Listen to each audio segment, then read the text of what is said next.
Sebagai orang Islam yang beriman kepada Allah SWT, kita memang mengakui bahawa kehidupan ini dan kematian adalah sebahagian daripada ujian daripada Allah SWT.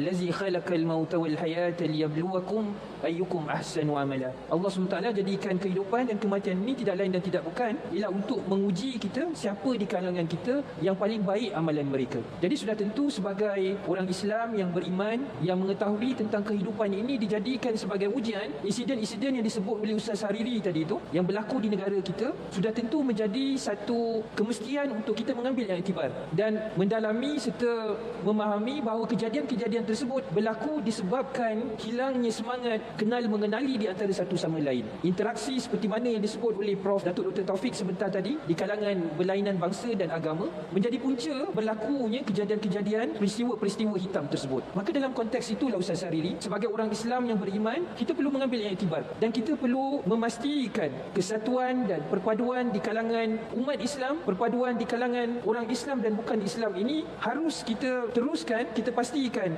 kesatuan ini dapat kita pertahankan. Sebab kalau kita gagal untuk bersatu, padu, maka dia akan membawa permusuhan di kalangan kita. Kita tak mahu tuan-tuan dan puan. Sebagai umat Islam, banyak panduan-panduan yang telah Allah SWT ajar kepada kita. Dan sudah tentu sebagai umat Islam yang beriman, yang meyakini dengan Tuhan yang Maha Esa ini, kita perlu mengambil segala garis panduan yang Allah SWT ajar kita di dalam Al-Quran. Sebagai contoh, dalam suratul An'am ayat yang ke-108, Allah SWT telah memberi peringatan kepada kita. Wala tasubbul ladzina yad'una min dunillah fayasubbullaha adwan bighairi ilmin.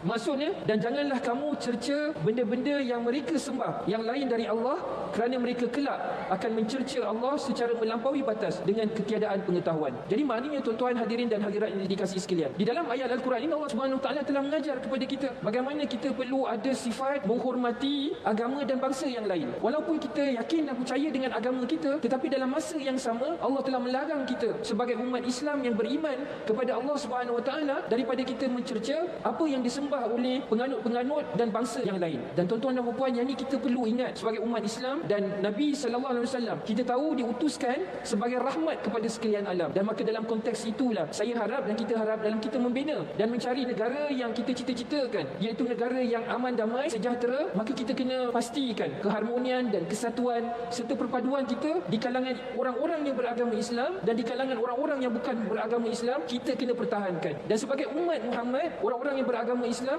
kita percaya kita mewarisi akhlak dan nilai-nilai yang murni. Sebagai umat Muhammad, kita perlu menunjukkan contoh yang terbaik kepada rakan-rakan kita, kawan-kawan kita yang bukan beragama Islam. Dan insya-Allah apabila kita berjaya menunjukkan akhlak yang baik, mengingati peristiwa-peristiwa hitam dan mengambil iktibar apa yang berlaku dan mempertahankan kesatuan dan perpaduan kita ini, insya-Allah tuan-tuan dan puan, kita akan berjaya mengelakkan daripada peristiwa-peristiwa hitam itu untuk berlaku kembali, insya-Allah.